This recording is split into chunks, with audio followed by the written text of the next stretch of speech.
The Brandon Peters Show may contain explicit language and detailed plot points. For more information on the show, stay tuned to the end of the episode.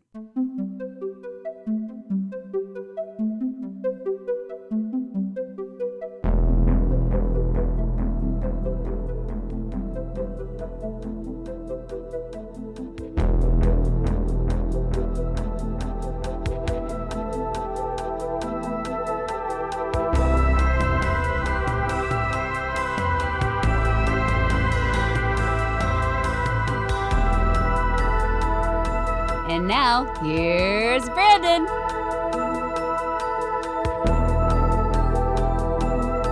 Hi again this week. This is the Brandon Peters Show. Today features a discussion on the 2011 film Sound of My Voice. To do so with me, returning to the show, is writer, host of Devil's Kettle Drama Club, and also creator of One Day We'll See It, Bystanders, Jamie Alvey. Hello, everybody. Thank you for having me. Hey, and also want to mention Daisy and the gang back there. If you're watching on YouTube, you may get to see some free entertainment behind. If you're listening and you hear a weird sound, her house isn't haunted. It's dogs. That's This what you is hear. an old house, though. Okay. I bought like a 1948 house. It's cute, though. It's really cute. It's like, Gotcha. but I was like, people are always like, is it haunted? Well, we could be inadvertently shooting Host 2 or something on here. But no one want to watch this old fogey, like, oh, the old guy with the beard. He changed that. Does he die at the beginning? If he dies at the beginning, then we'll go with that. But how have you been? You were on back in what? March, April? Yeah, it's been a while. I'm, going into the school year and stuff. I've been doing a lot of intensive work there, getting the newspaper back up and working with the journalism there. And we've just been getting everything back together. I'm teaching a creative writing class, and I love it. I love teaching writing. So that, and I finally finished Bystanders completely. Oh, wow. This is the last draft. It's completely done. I'll have to I need to send that to you because Okay. made so many changes, and I'm excited. I have a lot of stuff in the works, and that's why I'm exhausted constantly. Everybody is. We all are. I recently saw retweeted into my feed the article of from The Onion from many years ago that was find your true passion in life and work on it and spend your nights and weeknights and weekends on it for the rest of your life. It's me. I was like, is this like telling me I should probably cut it out, stop, or whatever? But who would I be? What would I? Exactly. I don't think life would be as rich. I think it gives us something to look forward to and something to live for outside of our day jobs, because that in itself, just the idea of, because I'm one of those people, I've always had tons of irons in the fire, and that's how I like it. It helps defend bad habits like my Blu-ray collecting. I know, like my mother-in-law always was like about it, and then when I started writing Blu-ray reviews, she suddenly was like, oh, I get it, okay. So I'm like, well, I can't stop now. If I'm not doing that, then I can't have them. Who knows? But yeah, those fun passions we have in life, which, yeah, Bystanders, that's a script I stand by and hope gets some kind of production to it, comes to fruition. Oh my gosh, I have a notebook, and I've written down like ideas for production stuff that I kind of want to do with it. Like score stuff and lighting, and we've made a like, my friends and I who read it, we've made a little dream list of actors that we could see playing Gray, especially because they're like, you're gonna play Claire, right? Since you do all the thing, you're gonna Clint Eastwood this, right? And I'm like, yeah, but I was like, with a lot more blood, obviously. I'll show you how to cry, macho. Yeah. It's I'll like, show you. it's like a lot shorter and a lot more blood. It's like a lot more blood. Gotcha. And then last time you were on, we had the great Monica mystery of who's at the door. And I was like, I'm going to check out those videos and figure it out. And I'm full of shit because I did not do that. I was like, oh my, I just realized it before we record. I'm like, oh yeah, I should have like made good on that. And I did not. So I still don't know who's knocking at that door. I was actually thinking about that the other week. Like, Violet, why do you have to be vulgar on camera? I don't want to have to bleep you out, Violet. She's rotten. Trying to show dominance. She thinks she runs the place. She might. I mean, I think she does at this point. Violet runs my life. I told her this morning, she was looking at me and I said, I have to go to work because she's looking at me real pitiful. And then she went, just huffed. And I was like, wow. Wow. Oh. Verbena. I should have called in a guest of mine, KJ. She runs, she's a kitty correspondent at Pet Pals TV. She could have interviewed them for today. I don't know, but KJ's a busy lady. And yeah, with Paranormal Crossroad now airing on 2 networks now, I guess she's got her show on two programs. I'll plug her. She's not here, but there we go.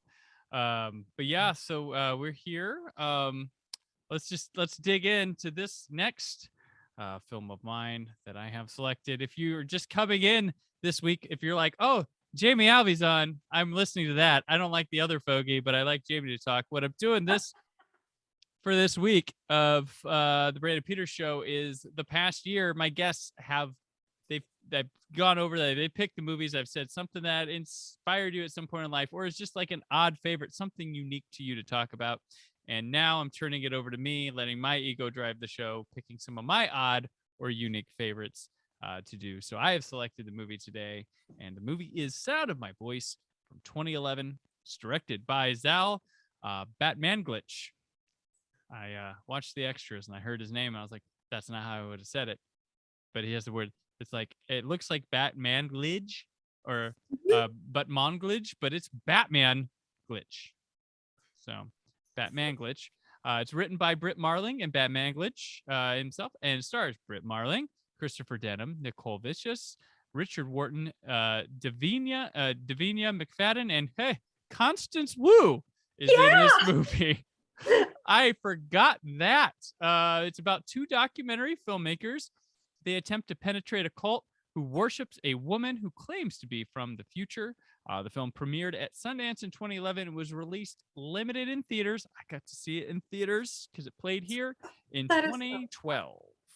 And originally intended as a web series, it was broken into numbered parts, and they just decided, let's release it as a film. Then they were like, we're going to make a trilogy, but now they're like, no, it's supposed to be a Maggie or cult. But I saw this movie in 2012. I believe it was at least in my top 3 of 2012, if not my favorite film of 2012. I have to go look at that year.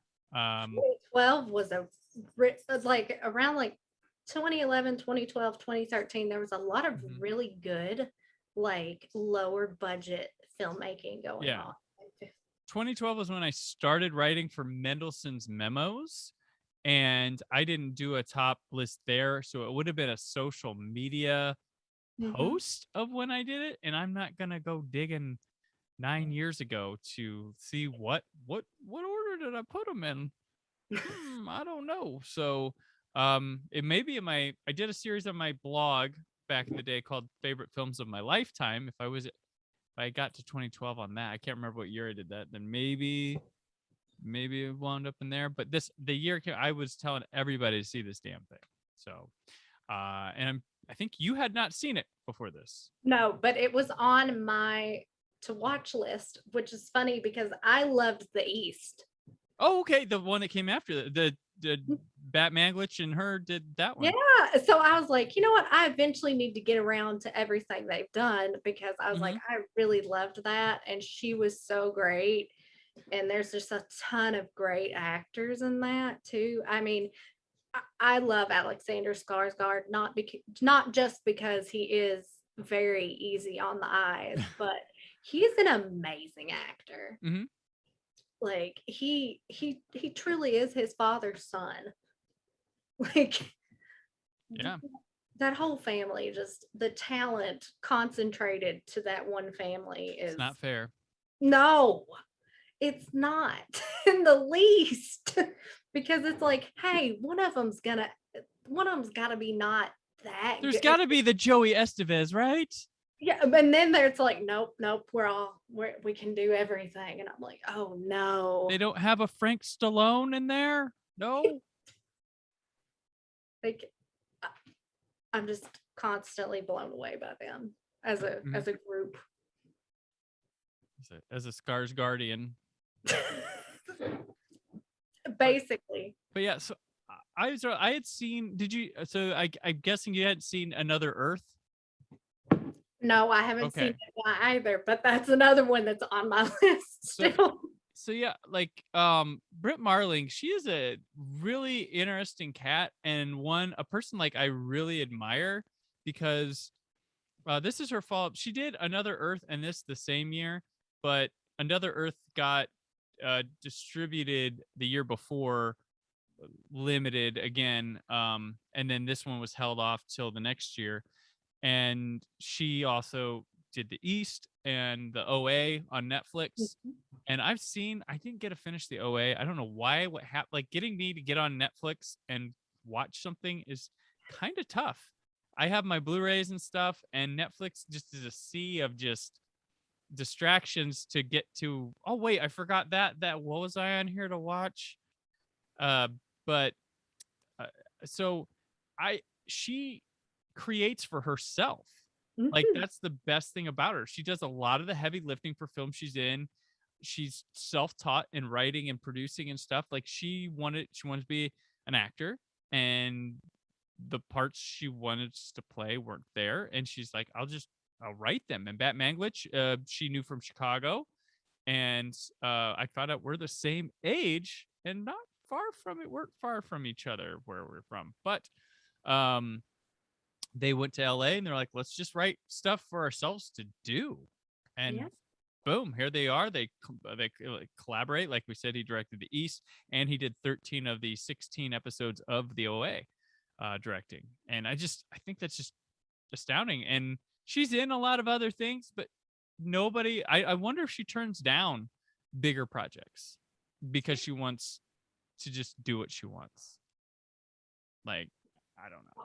Honestly, I couldn't blame her, because she's got a good thing going there.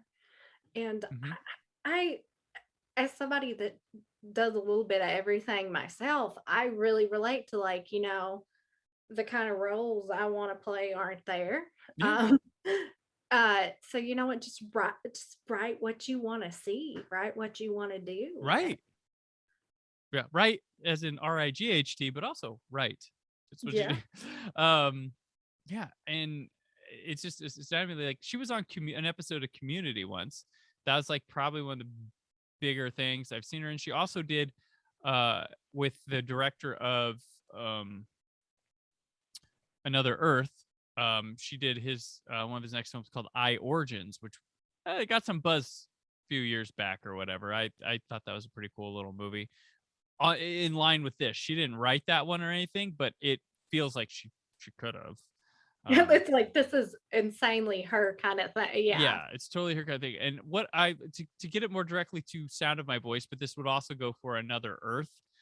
I have an affinity for, and I love it, and these things don't come around often as we'd like. I love low key, but like big impact science fiction. I think it's great. This impresses me more than anything. And this is like, Another Earth's like this. That movie Primer from many moons ago, like this. It's not a big lavish production. It's very guerrilla style. Like, the plane scenes, they bought plane tickets to fly to San Francisco and come back and got that footage while they were on the plane. Had they been a big production, they couldn't have done that. Yeah. But it's got humongous ideas, a great narrative, a big mystery, and just a great mental exercise for a viewer. Rather, I don't know. It floors me, this movie, with that. Which, and that's the kind of stuff, that's the kind of science fiction I like, because I get lost in some of like the higher concept stuff that like really like leans into more world building, it seems like, than plot. Mhm. It's easy to get lost in sci-fi because it's a vast genre, and honestly, this could be an episode of the Twilight Zone, because Yeah, sure. how some of the Twilight Zone episodes are just really just downplayed and kind of compact like that. And Mhm. I thought a lot about the Twilight Zone because it also has that kind of that jaw-dropping quality at the end of it that you're just like totally completely messes with your perception of everything that came before that. And as big as the movie is, or as big as the idea is the movie, it's a little thing that makes you just what, and then bye, and it's so good. You're sitting there and you're like, what? You're just like, that just happened. Mm-hmm. And and it's oh, and you're sitting there and you're trying to think about something that could explain that, and you're like, no, there's no. we'll come back around to the ending because I've got a lot, and I'm like, the film mentally prepares you for it, and you have no idea the whole time, Yeah. and it's brilliant. Like I love so the movie is just, it's got some sort of, it's because it's low rent, but like it's got some sort of like found footage qualities to it in terms of the spookiness to some things and the intrigue, and that's just kind of comes from the documentary style filmmaking. But like the opening, when we open the movie with this couple who goes to this random house at night, and it's just already like, and they have to do all these like weird, like they have to take off their clothes, they have to scrub themselves, they get zip tied with their information papers, blindfolded, put in a van, and then we wind up in this basement where there's these people and this woman, and they're told they cannot ask any questions tonight. And it's a woman that has oxygen, she's hooked up to oxygen, and it's Britt Marling, and she's named Maggie, and she claims to be from the year 2054, and she's preparing them for what the future may hold. And it's like they're trying to expose her, these two, they're making a documentary to expose her for being a fraud, because the male, Peter, his mother was in a cult and got cancer and refused treatment because it went against her cult's practice, and she died. And then his girlfriend, who's the other filmmaker, she is a celebrity, like a celebrity child, like child of celebrities, and she's been through rehab and all sorts of stuff and is doing this.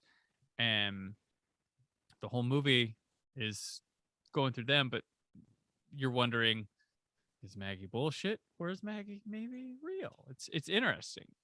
And even if you're given hard facts, you still kind of wonder. And then it's yeah. And I love time travel stuff. That's an easy, like I'm an easy lay for time travel. But it reminded me, there was this, so when it was like late 2000s, there was this blog, and there was this guy who was like blogging, and he said he was from the future, and he was telling us about stuff in the future, and that he was going to go back soon and all this stuff. And he's not supposed to do so many details, but he wants people to know about something. And it was really weird, creepy to read. And you're like, this is bullshit, but what if it's not? Like, what is, it's just really weird. But That's the fun of yeah, it. Honestly, it's like, what if? yeah, it's safe QAnon, I guess, right? Like you're like, yeah, just it's interesting to read. This guy's stuff. I don't know if there's Like, yeah, it's like, safe yeah, QAnon might be the wrong thing to say, but it's something that's like, not going to drive someone nuts. Well, okay, never mind. I'm going to throw that out. It's weird. I read it. I was entertained. Because, there's just some stuff like you just get a lot of just interesting creative writing ventures on the internet. And you're like, these people are just doing it because they love it too. It just like that just kind of makes me think of like, how you have like creepy pastas, like Reddit No Sleep and stuff, and how just honestly you can pull from so much of that. And some of them are just generally creepy little stories. It's our own modern folklore almost. Yeah, and like this movie is really good at being super unpredictable. Like you think you have an idea where it's going, or like something's gonna happen and you don't know. And there's a focus on a little girl in the movie with a red hat. It's specific. She always has that hat on, so you recognize her. And she's in a class that Peter teaches because he's a teacher and part-time documentarian, I guess. Or he's taking over for a teacher for a while. And like we find out the girl ends up, Maggie wants her kidnapped, and we find out that it's Maggie's mother, like her as a child, like because Maggie hasn't been born yet.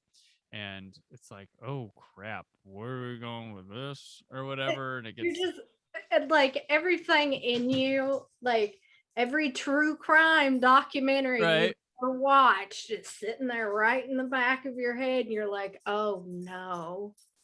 You just immediately go to like the worst case scenario. And especially in a cult setting, you're just kind of like, please don't let there be any like weird child sacrifice. Oh gosh, no, it's really odd. I kind of wanted to go down through some of the characters in this. I thought this would be a good way to discuss, kind of, and start with like Maggie, since she is the focal point of it all.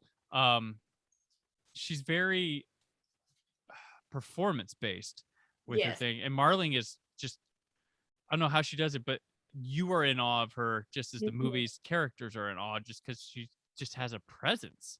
It just astounds me that she's not in so many more movies, but she wants to create her own stuff. I get it, but I'm just like, dang. And you can see why people would just kind of be interested in her. Is she full of shit? Is she genuine? But I do get that she relishes in the ability to control people. I did. Just how intense, how just she kind of goes from super intense to laid back almost. Really interests me in that, because she's just like 1 second she's having people vomiting, and then the next she's just talking about things like this, and it's bizarre, but it's so interesting. It is, yeah. You're like, and she, all her stuff is super vague too. So you don't. It's like a bullshitter would do, and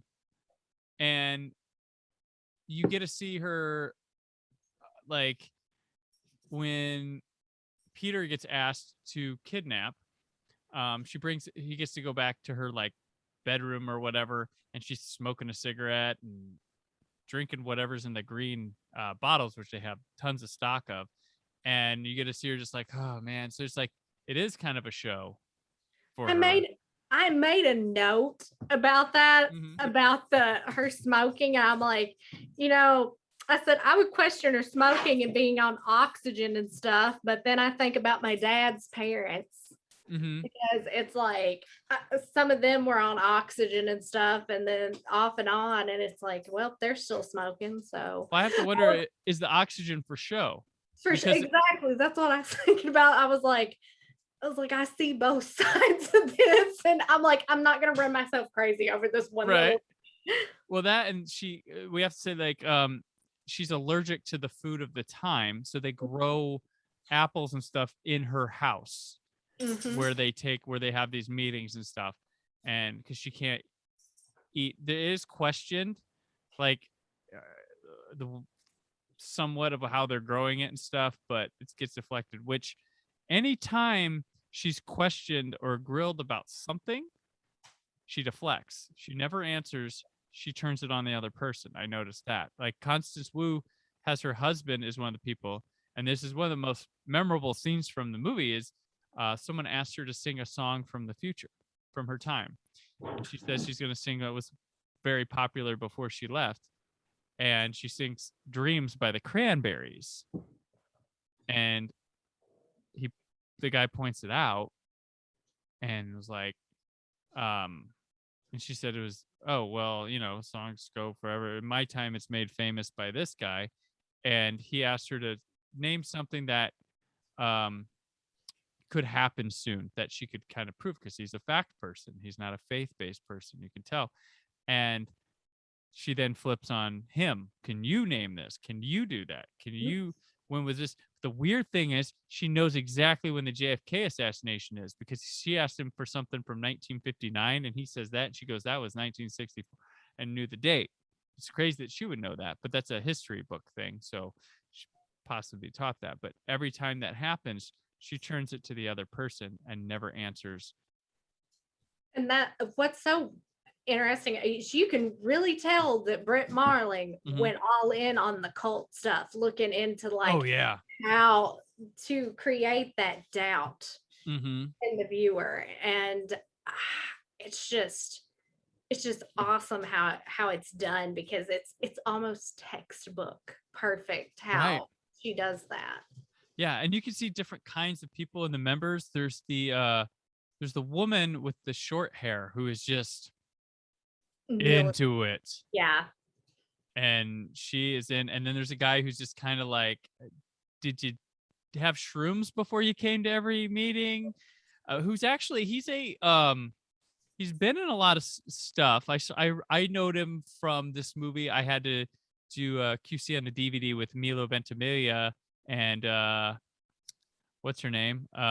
Lacey Chabert, called Dirty Deeds. It was like a little teen comedy from 2005. But he was like the asshole jock in that movie. But he's a costume designer for a lot of big movies, I've noticed. I can't remember his name right now, but he's that guy. And then there's just, there's some other people, but they're all, oh yeah, happy. And just seems like maybe it's because they're new, but Constance Wu and her husband are kind of about things. And then, of course, our documentarians are. And I think that the Constance Wu and her husband in there really kind of foreshadowed that kind of split between the couple, honestly, and their ideology there. Right. And really, I find that really interesting, because it's the complete opposite. There's Peter, and he's like, yeah, let's move to Peter. Yes. I want to move. Yeah, you're just perfect segue. Thank you. Like Peter, he's just interesting on principle, because he has that cult background, because he watched his mother be suckered in by a cult. And then you find out, then you're just wondering, is he falling for the same stuff his mother? Exactly. Yeah. Because he's just so innately charmed by Maggie, and I think that's interesting, because it drives a lot of not only inner turmoil for him, but it's like it becomes external conflict for him too. Yeah, he gets really defensive and mean when it's brought up to him. And I don't know, like, it's a weird thing. Is he in love with the cult thing, or is he in love with Maggie, or they are just in awe of her so much, not so much the stuff, or is he just like, he's trying to sell it as he's just in so deep he can't go back, and we got to do this right, so we got to sell it. Like he does a thing like where he's trying to get some microphone or a camera, and he swallows it to get in there, and then it happens to be the apple day where she gives them all apples and says to recall the childhood memory, now eat the apple, And then she's like, why did you trust me to eat the apple?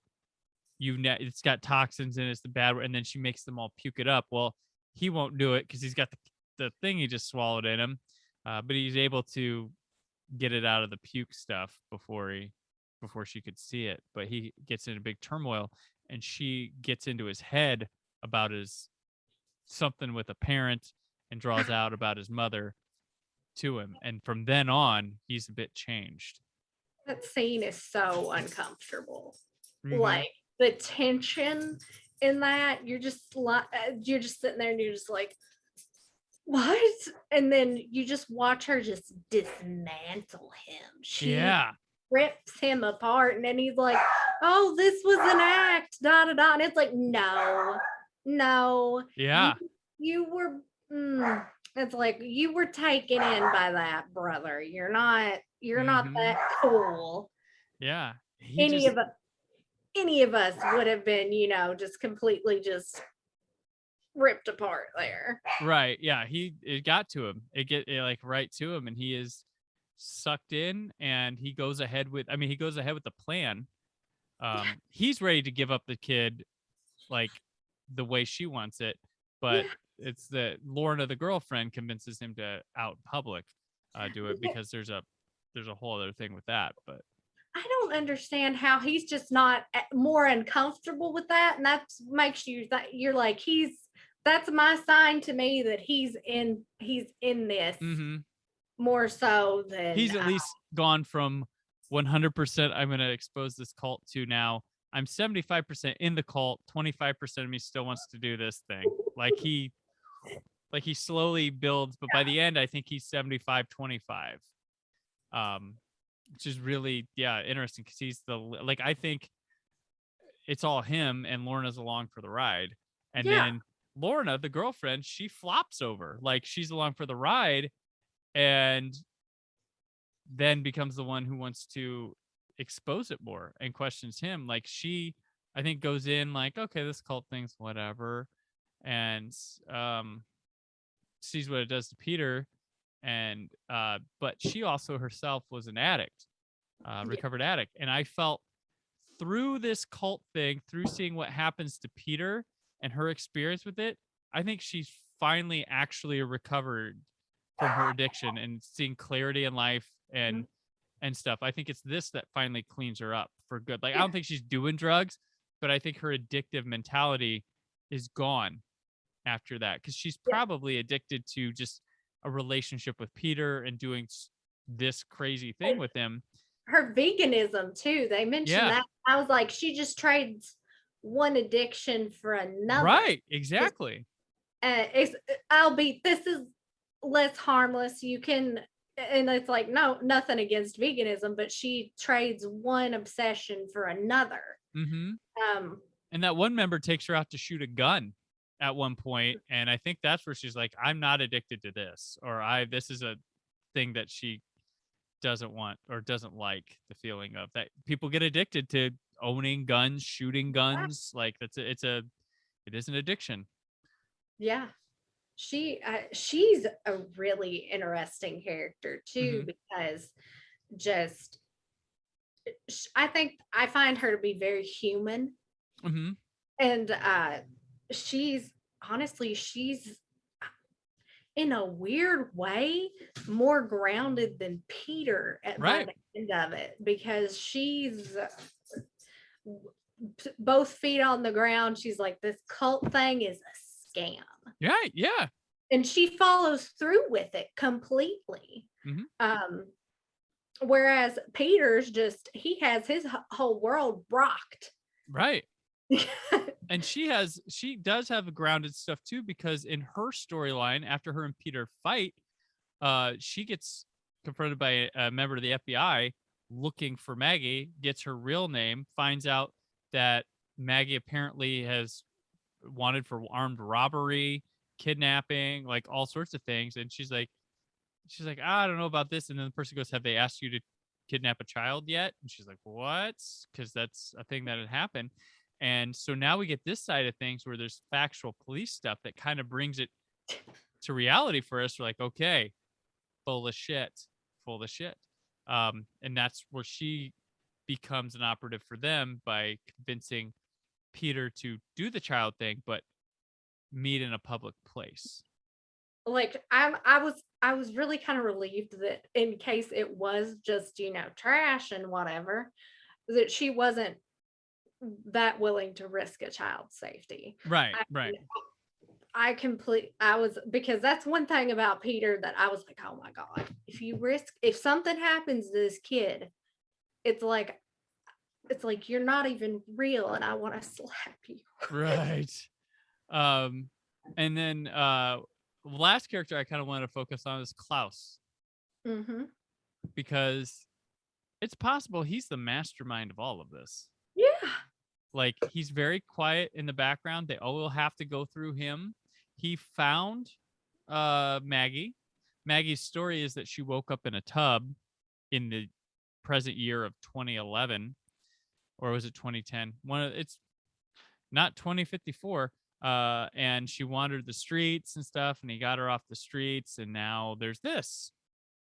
And is she the figurehead for him? Is he? I don't know. Like, he's It's like how much of this, and even then you could think, how much is he manipulating her to do this? right. What's happening behind the scenes here? Because you really are, you're just stuck, you're just plopped into this situation like Peter and Lorna are. Right. And then left to fend for yourself, and you go back and forth. Mm-hmm. And you get sucked in, and you get pulled out, and then you get sucked back in again, and at the end you're like, what's happening? Well, he's always got an eye on everyone. He's always, and the thing is, he is such an afterthought that even as a viewer, you'll leave the movie and don't think about him. You're only thinking about Maggie. You're only thinking about Peter. You only think about Lauren. You think about Abigail, the girl, and he's in the back, the shadows, like he wants. And Maggie's a figure, and if something goes down, Maggie will go down. But I bet all the cash, anything tied to them is probably him. But like, what gets me though, at the end, call the lawyers, and you're like, yeah, the lawyers, yeah, lawyers. Just like, well, the lawyers. yeah, the lawyers. It's How far does this go? Because you hear about cults having lawyers and stuff, and like they don't seem that sophisticated on the surface, right? But then when I'm just like, what? Yeah, that little detail just really got me. I was like, call the lawyers. Why do you have lawyers? It's such a soft, gentle group, and Klaus is always pretty soft himself. Like, and then at the end, you see the short-haired woman and him, like it's really. So let's go to that ending. So we're here. They have Abigail. Peter goes and he sabotages the car of a teacher that's supposed to take this field trip to a museum. At the museum is where they're going to meet. He's going to take Abigail to Maggie. So Peter gets to be the sub for that field trip. He takes Maggie or Abigail. Abigail wants to meet Maggie. She's really intrigued. She's not like, oh, help. And they takes her to him, and they kind of just, it's supposed to be this magical thing, but you're like, what in the world? And in the movie, every time you go to Maggie's house, you meet face to face with Klaus. And with Klaus, you do this extremely intricate handshake, hand jive, all sorts of things to get in. It's impressive. Like, and everybody does it. Like, I imagine there's a bunch of bad takes with this thing going wrong on the floor. I wrote a note about that while I was watching that. I was like, I would never get in this cult. I would never. No, you can't get the handshake down. The handshake. I'd just be like, and they'd be like, no, Jamie, get out of the cult. Can we just like high five and then spin and then peace? Like, so the handshake, which, wow, it's impressive. And so at the end, when Abigail and her are staring at each other and they do the handshake, And it's like, what? And she goes, where did you learn? The little girl's like, where did you learn that? Or my handshake? Or where'd you learn that? And she goes, you taught it to me. And then the FBI busts in and takes her out. And Peter's like, what? Like he sees it and you see it and you're like, and the police take Britt Marling, Maggie out of there. The Klaus is like, call the lawyers and stuff. And that's the end of the movie. And you're just left with what the what? How did that happen? Yeah. And then it just ends. It just ends. And you can tell that they were kind of looking towards continuing it. Mm-hmm. But I'm also like, I kind of like that it just ends. Yeah. And then there's this thing though with Abigail at her home, and she's got this father that you're like, is he abusing her or like because he gives her medicine, right? Or medication. That made me so uncomfortable. I was like, is he drugging this kid? Like, because there's no reason for him to be doing that between her toes like that. Yeah. So I'm like, yeah. So that's really weird. Yeah, and I don't know, maybe, but like it's just the craziest thing, the handshake. And I'm wondering if there's some sort of hidden thing that she was being trained that handshake for a certain time. Mm-hmm. And they was able to keep away, deflect bullshit. But that's just fucking crazy when you see that ending. And I remember when I was in the theater, I was like, what? I have to talk about. I need to recommend this to like every single person. I don't care if they like it. I want to discuss that ending. Here I am today, finally on a thing discussing that ending. But it's one of the coolest damn endings to a movie. I just love just how you're just left hanging like that, and you're just like. They were planning like a trilogy. I'm glad they didn't go through with it because I like it stopping here. So much better just stopping here. This is like if Halloween didn't get a sequel and Michael Myers is just done. Michael Myers is still out there.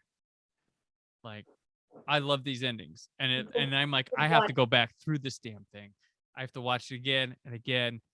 And I love Britt and Azal have not ever talked about the ending or explained what it is or anything. And I fucking love that. Like, it's so David Lynch. I know I keep I brought up David Lynch the last time, but this truly is some David Lynch shit. Like, yeah, people seem these days to be like allergic to ambiguity, and it bothers me. And like so many dumb explained articles out there that people and when something's open-ended like this, people are like, oh, there's gonna be another one, it's a sequel. It's like, no, that's just it, folks. That's, you go home, talk about it. I think one of the things I love about film is the mental exercise. I love it when you challenge me.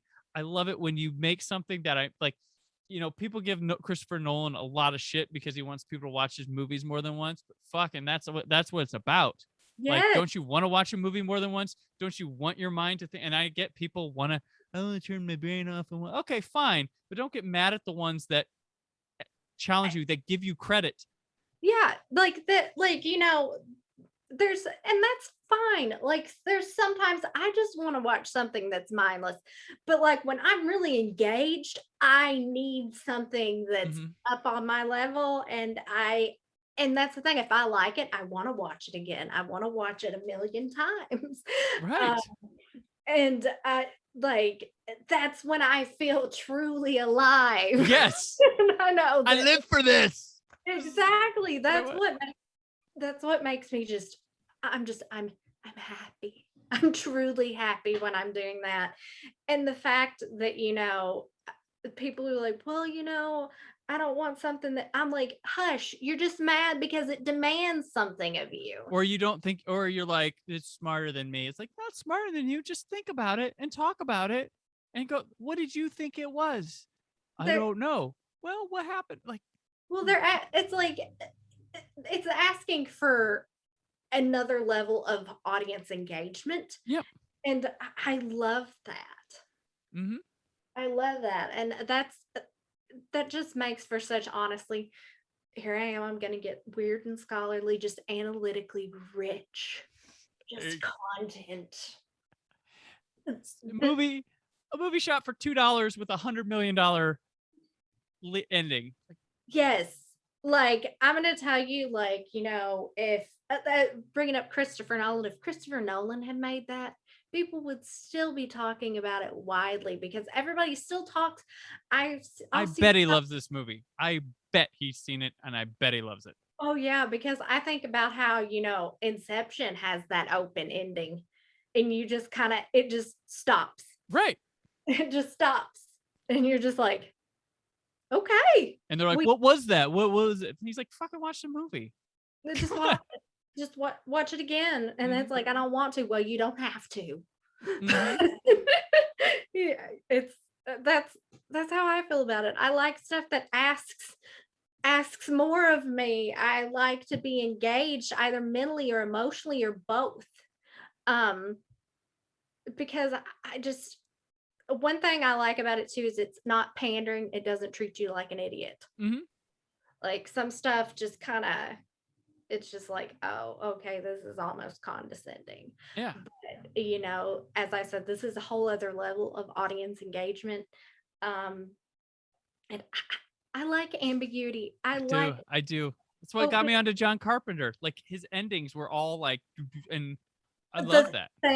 The ending to The Thing is one of the best endings ever. It just ends there, and you're just like, it's. The Prince of Darkness has another really good ending, and one of the scariest shots I've ever seen in my life that I still have nightmares about. I love these endings. Hitchcock had silly stuff, but the Twilight Zone had. They call them the Twilight Zone endings for a reason, and I love it when you end like that, and I'm like, huh. And I think about it, and I love studying a film. I love sitting with one film. Like this is what one of my problems like nowadays with so much stuff. Like we don't get to enjoy, we get a weekend to enjoy a film. Yeah. And it's like, well, on to the next thing, on to the next. And that's the thing. I feel that frustration as a writer, somebody that's really deeply into analysis. I'm like, I want to focus on like certain things and just do it top to bottom, look at it top to bottom. And then people like, okay, but we're not interested in that because it's not the hot new thing now. Yeah. And I'm like, I don't care if it's the hot new thing. That was Monday. Today it's Tuesday. That was Monday. It's Tuesday now. Like, yeah. And I'm like, but here's the thing. People are going to want to read about it, period, because I know there's other people out there that are sitting there like I am. Like, this is eating me alive. I need to talk about this in this piece. Like, I just think about, you know, speaking of like endings that are just kind of like, and movies that just really had me just like, I need to tear this film apart. I love it that much. Was 10 Cloverfield Lane. Okay. Yeah. And I know that's a shocker for most people. Are like, oh, that's the Cloverfield universe. I'm like, that movie is on some other level just for me. And it's besides the point, the Cloverfield thing. It's still, yeah, it just, I feel like, honest to God, it functions as just its own thing within that universe. Right. And just that little microcosm of it is just interesting to me because I'm like, societally, what's happening in that bunker is so interesting because of how it reflects, you know. And I've wrote about this a lot because I know that's one of your key ones that you come back to. It's good stuff. I'm obsessed with how Howard really embodies the idea of toxic masculinity, whereas Emmett embodies the idea of a healthy masculinity. And I'm like, I'm obsessed with it. And when I came, and that's the thing, I watched this so many times that I finally came to that conclusion because it's like I had my brain, my little I'm glad we have your brain because most were like, well, that was the horror movie this weekend. What's next week on? And it's like, no, we need to stick around here. There's interesting things to be found. And yeah, I mean, I don't want people searching for Sound of My Voice and just getting opening weekend reviews. Like, that's what I feel we're going to be saddled with. Like, we need to stick on only once in a while do some come along that do that. Like I know there's a lot of good Invisible Man pieces, but Mhm. like there's other movies too. Like I always point back to, we mentioned Inception. I'm like, that should have been like an all-timer. We didn't stop talking about it for like the year, but because there's so many movies coming out, like even though it did well at the box office week after week, it just kind of, there was too many other things to sit and just like talk about the craft, the question, the things in there. And it was back, if that would have came out in the 90s or the 80s, We'd have we'd been talking. yeah, we've been talking about for a long time. And Yeah. and not to say like, oh, Inception's the greatest movie of all time or anything like that. I really love Inception, but I'm just saying like that type of movie Yeah. was like the talking point for like half a year back Mhm. in the day. And now that was the big movie of that week or the month of July. Like that was, and it's like, it's gone, And from a criticism standpoint, from an analysis standpoint, here I am getting scholarly again on it. But here's the thing, we have to look at stuff and reassess it and Yeah. reevaluate it, because that's how stuff changes. Because I mean, I think Jennifer's Body is a really good example of what critical reassessment can do Right. to a film, Mhm. especially one that's kind of before its time. It's just, if we stop talking about stuff just because it's not the new thing, we're never going to progress. We're never going to get any good ideas. We're never going to get any good criticism. It's just, it's trash. It's a trash mindset, and I hate it. And Well, I think so. Sorry to cut you off. Didn't mean to, but I wanted to piggyback on what you said because it goes with it. Like I think there's a whole vault of our film history that's inaccurate. We go to Rotten Tomatoes, that's that score, but I'm talking like, let's go 2015 and before. Totally inaccurate. And I talked with Sheree Bohannon when she was on here, and we talked about Meteor Man. And I think that there's like, you look at scores on things, you're like, wow, people love that though. How did the critics? We didn't have, for the longest time, and I still don't think we do, enough women critics, black critics, Latino critics, Asia. Like we didn't have enough back then. So there's a lot of those movies that aren't getting the fair shake or the proper assessment. And I don't think like, oh, only horror people should, do horror movies. That's that's a different thing. But we should get the perspectives of all, like a better equal perspectives, other than white dude went to the movies on the weekend, white old dude went to the movies on the weekend, yes.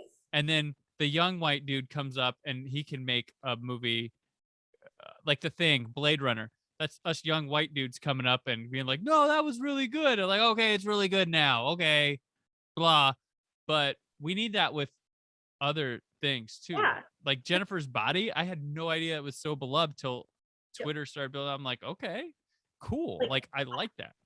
I was one of the people, I saw it when it was in theater. I was like getting ready to turn like 16, I think, at that point, 15, 16. I was blown away. And I had been sitting waiting for that moment.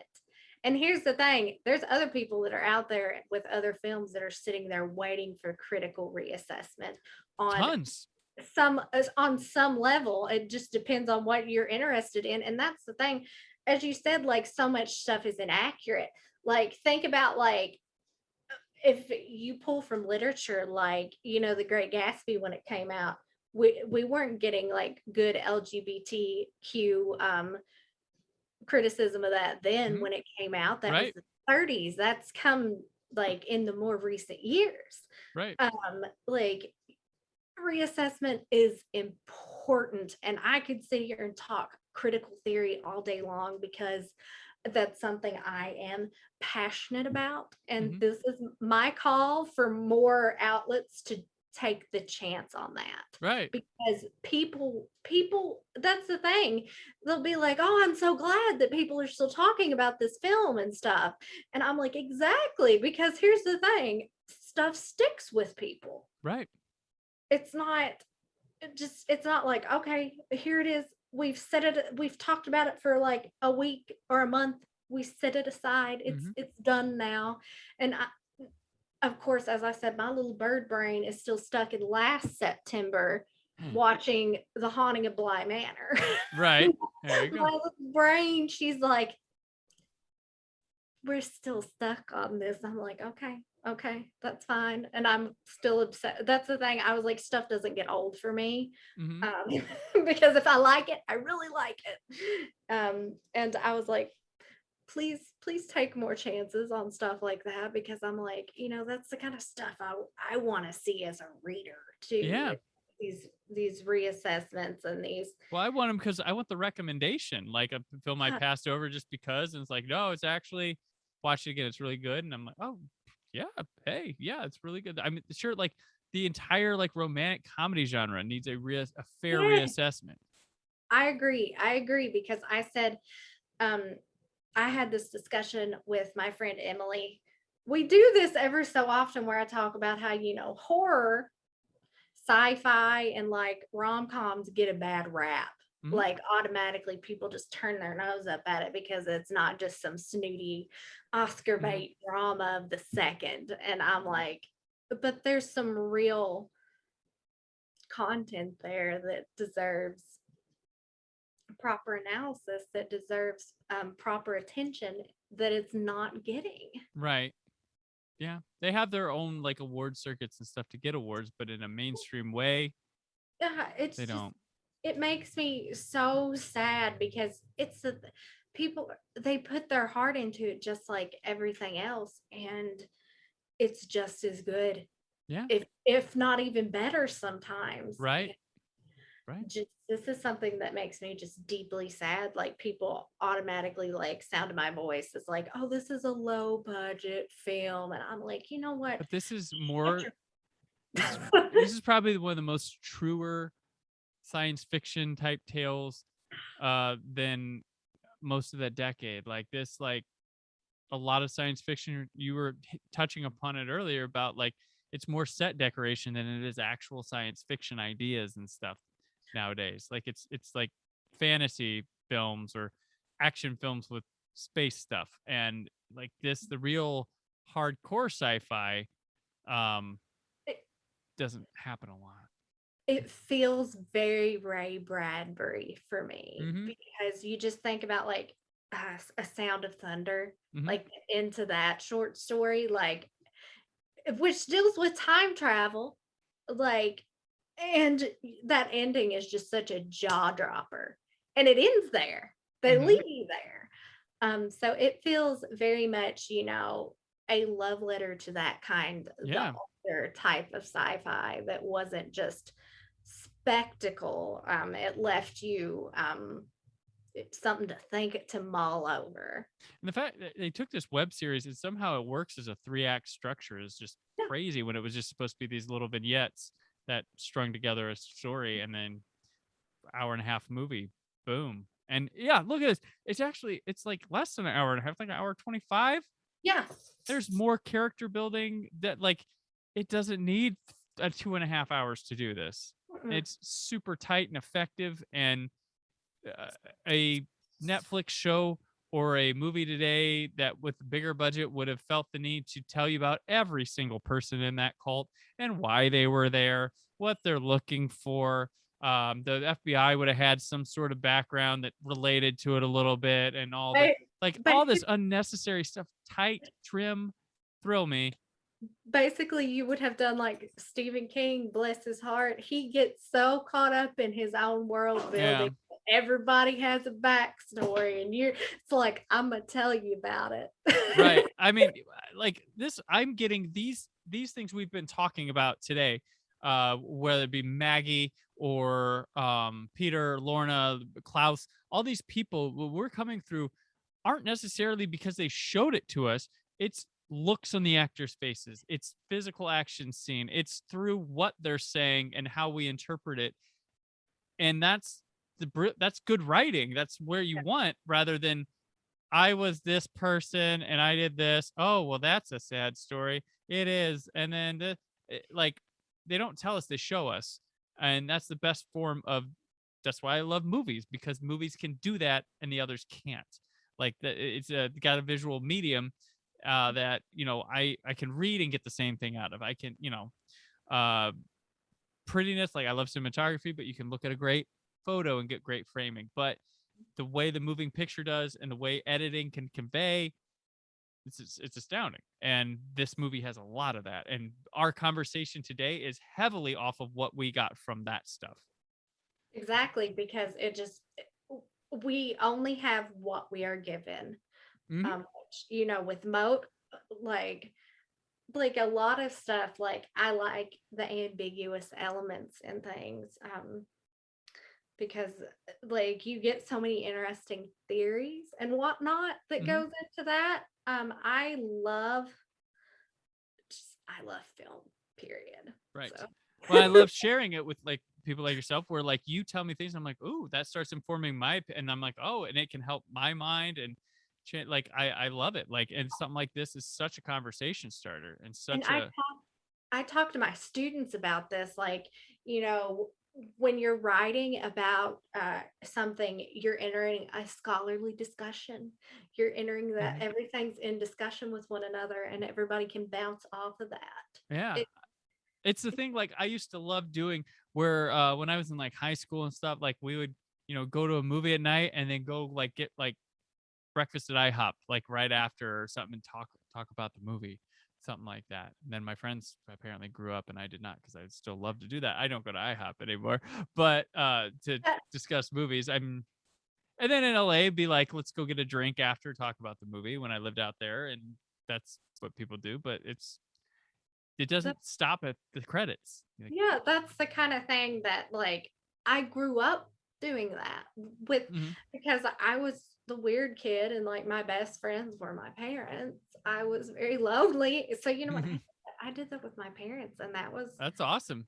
we loved My parents went to a movie and that was it. That was they might have said, well, that was funny. we love discussion. Like my Yeah. dad and my mom both watched Malignant, Oh, that's great. on my recommendation, because I was like, this is, my mother's gonna love this. I was like, my dad's gonna be lukewarm on it. He's not gonna hate it, but he's not gonna love it like she Gotcha. and I was right. Oh, Then he calls me up and he's like, Jamie, this is James Wan's. And if you've not seen it, redacted, basically, this is his version of a other film. If I say it, it's a spoiler. true. We're only spoiling sound of my voice here today. And he was talking about that and he was like, but it's better. And I'm like, yes, it is. And we were talking about that, and then we were talking about James Wan just always goes for whatever's in his mind. Mm-hmm. He's so And good. he's committed, and I appreciate that Mhm. deeply for him. He's great. And that we discuss things, and like a few weeks back, my dad rented Pig, and Oh, okay. he told me, hey, I rented this, you should go watch it, because it's the 48-hour rental. Yeah. So I went and watched it, and I'm just sitting there on my couch just bawling over Nicolas Cage. And I call my dad and I'm like, how'd you like Pig? And he's like, oh, I loved it. And then we talked about it. So Good. um we discussed, the whole idea of passion and like what stuff means to different people. And I realize I have been blessed to have parents like that, Mm-hmm. because I'm like, some people are like, that's weird. You talk to your parents about that stuff. And somebody told me once that I took the fun out of everything because I just wanted to talk about it. I wanted to pick it apart. And I was like, I'm well, picking apart. It's an educational discussion. It's a yes, big it's like, do you not discuss things? And then finally I found my people who would discuss this stuff with me. It took to college that I finally have people to talk to about things outside of my parents. But my mom and dad, they're always game to discuss stuff, the ideas they have, what Mm-hmm. came across their mind while they were watching stuff, what things reminded them of. So I have my podcast. That's where I do it, because I get a lot of people like they're into stuff, but they're in it in like such a fandom way that I'm like, I'm into like the craft of it. Like I'm a fan of film. I do like, have I do have fandoms of things, like, but I also always look at things like in a film sense of like creators, writers, directors, cinematographers, acting, stuff like that. And I don't get into like the super specific fandom stuff because when it comes to making a film, most of it doesn't matter. And No, not, I mean, it's what happens, but I just, yeah. I am fan geeky on some things, and I think people who listen know that. But I mean, most of my love and fandom stuff is fan of the craft itself. exactly. Like, I like if I'm a fan of something, it's because I'm totally taken with it. I'm taken with all the elements Mhm. of it. I'm in 100%. Like, this is like, as I talked about, like bringing up James Wan again, he just, everything he does, Yeah. just he puts himself into, and that's, Yeah, I'm a fan of directors and stuff too. Like that's yeah, that I'll go there. But like, yeah, and with most of my like franchises I love, I'm like, give me a just give me a good give me a good picture. Um, like I don't care if it's good for fans or it's a really fan like yeah, most of that has wanky stuff that is forced anyway. But like if you give me a good picture and it had nothing to do with the other ones or what, like I'm happy I got a good movie. Like that's all I want. Just give me a good movie. I don't care yeah, if it's super fanish or goes the way the fans would like. yeah. Fuck 'em, make a good movie. That's the thing. Like, I hate the idea that, like, oh, that you have to, things get pandery, and that, Mm-hmm. like, you get some writing that goes against the grain for the characters that way. And I'm like, no, I'm going to go in line with these characters, with this plot, with the vision of it, just because people like Mm-hmm. that thing, that element of it. I'm not going to. Right. That's when you get into some weird stuff that just, and it feels forced and it feels very fake. Um, and you see that a lot with television, Yeah. like with episodic television that has more than one season. Um, I would say the one like, and here's the thing: the stuff that doesn't give into that gets canceled. Right. Stuff that doesn't give into that gets canceled. And immediately when I was talking about this, I thought about the Exorcist television series, because Oh, that I was was a like, fun show. it's a good show. Mhm. It's a good show. The writing was top notch. The acting was top You'd have notch. never thought it would be, but it ended up being really good. Yeah, like you just like, oh, this could be a toss up, and I just watched it for fun. And I was like, I'm obsessed. And like, it never felt like it was pandering to you, Oh because no.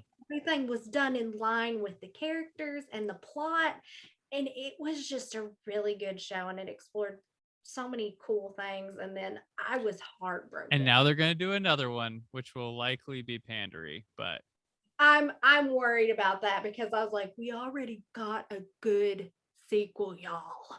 We mm-hmm. just season 3. Bring back season 3. We got well, I mean, we got the original film. Exorcist 3 is really rad, and we got that show. And then Exorcist 2 is a crazy movie that if you like just batshit productions and stuff, you get that too. So And that's the thing, it's like, a win. people get mad when they're like, haven't they beat a franchise to death? And I'm like, in some ways, yes, but then also there's different kinds of stuff that pushes innovation in it. Mhm. Um, But I like, always say this: do you get mad anytime a new Dracula's? Do you hear that stuff when a Dracula movie's made? No. People are like, "Oh, again? Oh, it's this funny, guy? it's Oh." funny that you mentioned that, because my best friends, I have two best friends that we're so close, we're like Mhm. sisters. Her husband we joke that the only book he's ever read was Dracula. And then, like, after we started joking about that, we really started noticing how much Dracula's content there is, but it's always like there's room for more, so to Mhm. speak. And we've joked that we were going to start a podcast that's the four of us talking about different Dracula adaptations.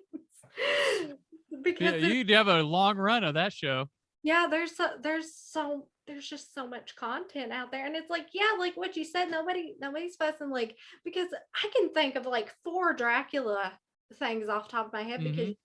you've got Chloe Zhao doing it. You have Karen Kasama, And then there's the one that There was the Klaus Bang, the Stephen Moffat one that was on Netflix. and that's recent. And then you think about how there's the one that's set on the ship that's coming out, The Last Voyage of the Demeter, I think. Which that's a cool story. But it's not getting done by Neil Marshall anymore, is it? I don't think so. Because that was one of his pet projects. I thought he left it, but I'm not sure. I'm not going to look it up. But yes, that one. And like I just like there's room. There's always room. It feels like, and I was thinking about like franchises that have went on a long time that you see a lot of fussing about, like back to James Wan. It seems like Saw. And like Spiral was different, very different, because it felt like Saw meets police procedural. It was like Saw meets Law and Order almost for me. And I was like, this really is different from the other ones. And it's like, say what you want about it and say what you want about the Jigsaw one. Yeah. Like it was giving us something different, and you know what, I really dug it that it was going in different places. They have their fans. I mean, look at Friday the 13th in the 80s. I mean, at the time, like blah, all that. Now it's like, oh, but the New Blood's my favorite, or this I don't mind Jason Takes Manhattan and all that. That'll be the Saw. Give it time. You're starting to see it too, because it's like it's really as long as people don't defend Saw 5, no. I ranked Saws, and I think that's my second least favorite. That one. and the 3D one are the pits. Oh, they're so bad. They're so bad. And it's like 6 is really high on my list. 6 the healthcare one, yeah. Yeah, I said I did not expect Jigsaw to say healthcare for all, but he did, and I was about it because I had a lot of fun with that when I was like, here's an allegory. They took a allegory and it had something to say all of a sudden. It was like, oh, I was like, I'm here. I'm glad we're on the same page with this, because I recently watched every Saw movie. I'd never done that. I'd never sat down and watched every Saw movie.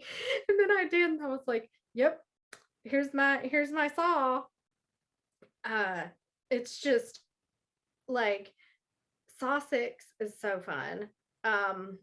But yeah, Saw 5, Saw the Final Chapter, and Saw 4 were my least favorite. Four is like okay though. That's the side quill one where I'm like, all right, I guess we're taking a big step down now. But yeah, but funny enough, that has my favorite trap in it, but that's one of my least favorites. And I'm just sitting there like, just really hate Detective Hoffman. But that's a whole other discussion that I could go on forever. Hostess Mandalore. Which he does great. He does great playing a bastard. Yeah. It's just you want John Kramer the whole time. That's kind of the. It's just like it's just like it's like, I'll never forgive you for any of the stuff you've done. Right. God, just well, we have gone way off of Sound of My Voice. Loop back around somewhere. Yeah, I don't know where to go back. If we go up in the alphabet, SAW to SOU. Doing that because it's like, you're getting. Oh, I get. My mind is like word association. Right. But so Sound of My Voice. One neat thing, but right before we were started recording, I realized I inadvertently brought to the table for you to come on the same type of film that you brought to me when I came on. I thought about that too. I just was like, I just want to talk about Sound of My Voice. And I think Jamie would be good to talk about it with. And then I'm sitting down, I'm like, she picked something really similar, like production wise, like all. I'm like, it was intended to discuss it with you, but not in that deep of a fashion. But because I thought about that too. I was like, this would make a great double feature. It would. Yeah. Like a nice low budget, high quality, big impact. Made around the same time. Yeah, made around yeah. It was just like what I was like, I know I thought, did he plan this? Or is this just a happy accident? Subconsciously, maybe, but I was like, I want to talk about Sound of My Voice, and I was like looking through. I was like, yeah, Jamie would be good to talk about that. Because And, I like smaller films, and yep. I like stuff that people aren't, talking about, because I'm like, Mm-hmm. I somehow have made that my mission to talk about everything that people are not talking about or not And giving. we are talking about. We brought back Sound of My Voice. Yep. 10 years later. Yeah, and that's the thing. I was like when you said that, I was like, heck yes, the woman from the east. I was like, I'm here for it. So now you can go back to another Earth. So that's your Yes. traveling backwards.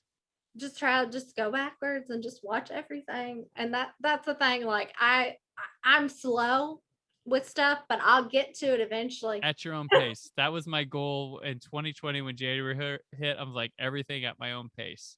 I've been doing okay with it. There are some things I rush through, but I'm like at my own pace. Yeah. I'll live saner. Despite everybody talking about whatever, at my own pace. Exactly, because that's the thing. Everybody comes to everything at the. I feel it's like, oh, you sound like a hippie, but you come to things at the right time for you. Right. And I can say that stuff that's like super old or things, like it come to me at the right time when I did it personally. And I was like, that's what's so cool about stuff. It's there. There's a lot of cool old stuff. Yeah. Like so much cool old stuff to watch. And it's like this is not technically old, but like, in a film sense, since everything, as you said, there's so much content, like people act like a movie that's like 10 years old is like ancient. Yeah. And then I'm just sitting there, I'm like, oh, that's not that old. I'm like, and acting like it's 2013 was last year or something. Right.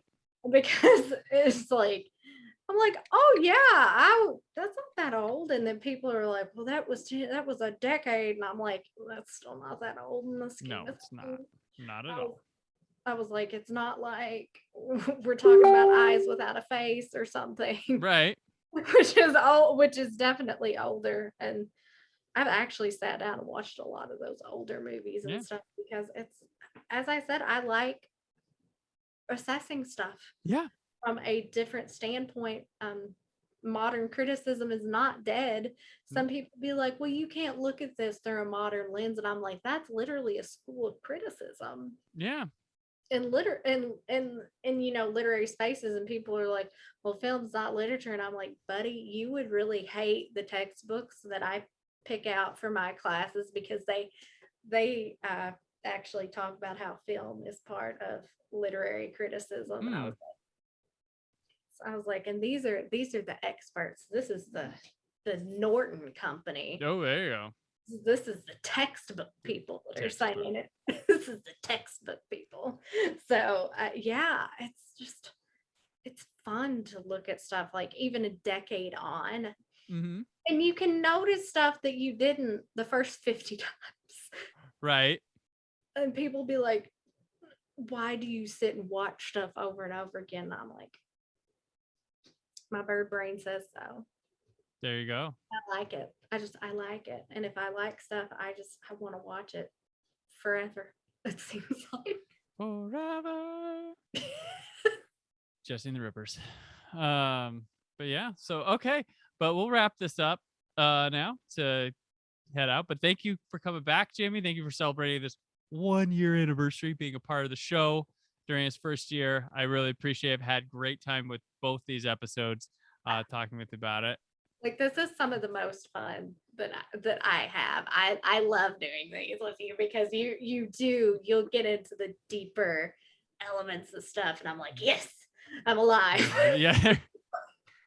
Great minds come together in podcasting. That's what happens. That's what we do. So let people know what you're up to lately, and where they can just keep up with your musings, aka social media stuff.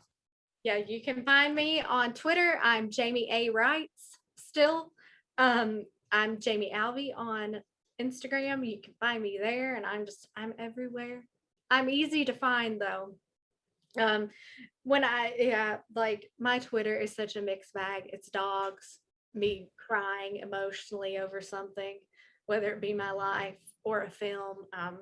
Still talking about everything Mike Flanagan, obsessing over of course.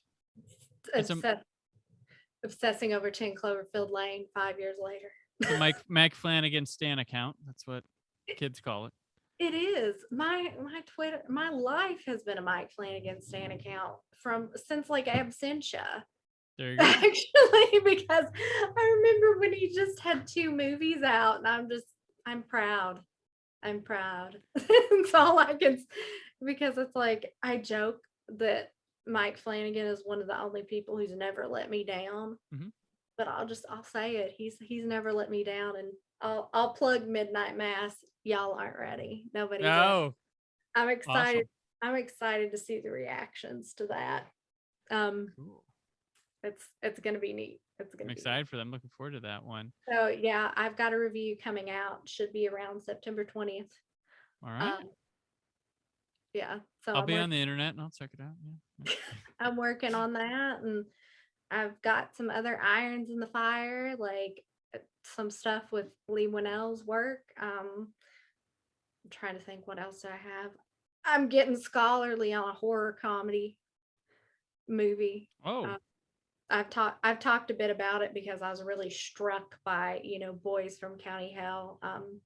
My mother's side of the family has some deep Irish roots and stuff. Okay. So I was really interested in the thought behind that movie, and it turns out that there's a whole scholarly school of thought behind that film. Okay. And I was like, I want to interrogate that. It's like, I want to. Heck yeah. Interrogate away. Get that big lamp up and. Yeah, it's like. So what you dissect it. Like, what questions did you ask? That was my interrogation lamp. Yep. So. Awesome. Well, looking out for all of it. That's great. I'm on Twitter and Instagram, Brandon4KUHD, written work at whysoblue.com. There's a whole new episode for you again tomorrow. And till then, though, always remember, stay film positive. Thank you for listening. The Brandon Peters Show is a Creative Zombie Studios production. Produced by Brad Shoemaker and Brandon Peters. Written and edited by Brandon Peters. Announcer vocals by Jessica Alsman. Theme song by Metavari. Web design and show art by Brad Shoemaker with Brandon Peters. All music and clips featured in the episode are property of their respective studios, and no infringement is intended. Additional information on this and other episodes at BrandonPetersShow.com. For any inquiries, press opportunities, or sponsorship, contact mail at BrandonPetersShow.com. The show is available on Apple Music, Spotify, or anywhere podcasts are found.